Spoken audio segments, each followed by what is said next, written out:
Thank you for joining us today. Now, before this, you saw two photos of the same couple getting married at different times. Well, this is because Benzer and Sandra were divorced once for 5.5 years after 13 years of marriage, and then they remarried once they found the love of Christ. In this video, they'll be sharing one of their most difficult challenges. Good afternoon, Benzer and Sandra. How are you guys doing? Yeah, Great. we're doing well. Okay, now we planned to have children and we had children, but you had a situation where it didn't come to pass. Can you tell us about it, please? Yes, we, about 1.5 years into our marriage, decided to have children. And then I found out that I couldn't have children. And that had an effect on our marriage that we really felt, well, where do we go from here? What kind of an effect was that? I guess it's like we hadn't talked about it beforehand, so we just assumed that we would have children.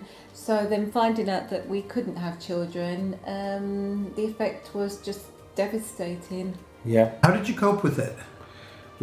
It's very difficult to actually cope with something, to hearing news that you can't have children. Then we had to talk about what do we do Okay. if we can't have children.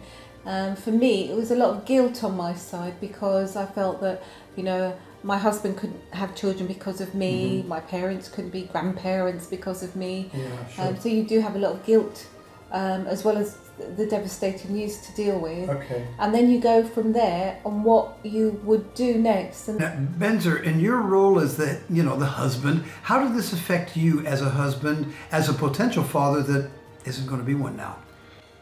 It was a very difficult situation to be in because the fact that you can't be a father, you can't be the head of a family. Okay.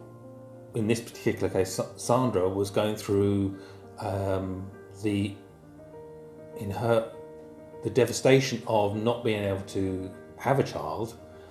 I had to put my feelings on hold to be that tower of strength for her. Emotionally, you're trying to be a supportive husband. Yeah.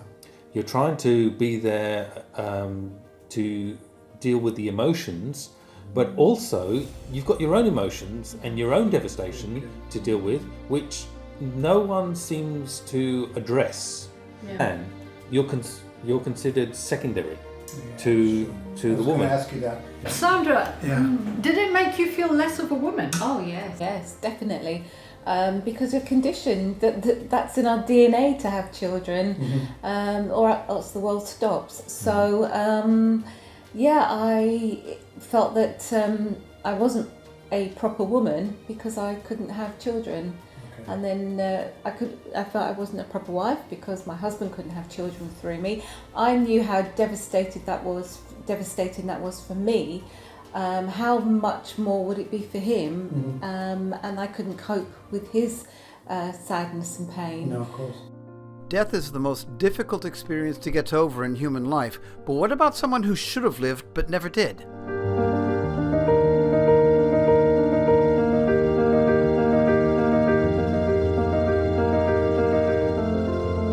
This is a really complex issue with many different aspects to it, so we're going to continue the conversation with Benzer and Sandra in 2 weeks' time.